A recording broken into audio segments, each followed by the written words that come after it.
हाथ में engineering degree किंतु चाकरी नहीं। चाकरी न पाई 30,000 अधिक छात्र छात्री निराश होइछन्ति। तुरंत सरकारी क्षेत्र में संस्कार आनी निजुक्ति देवाई सांबादिक सम्मेलन में दाबी करिसेंति graduate engineering student welfare association. स्थायी समाधान पर 147 विधायकों को पत्र लिखि चाकरी प्रदान करे बोली निवेदन करेंगे संघ। संघ प्रश्न करिछि पूर्वरु ए निजुक्ति पई ओपीएस परीक्षा करी आसुथिला किंतु एबे गेट कहीं करुछि एभली प्रश्न करिसेंति।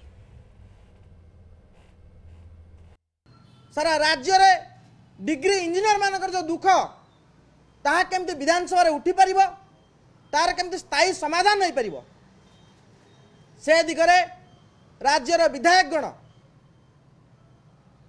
पवित्र विधानसभा रे प्रश्न उठाए बोली आमर विश्वास से विश्वास रखी आम संगठन तरफ समस्त 147 जन विधायकों को आम चिठी माध्यम अनुरोध करूँ।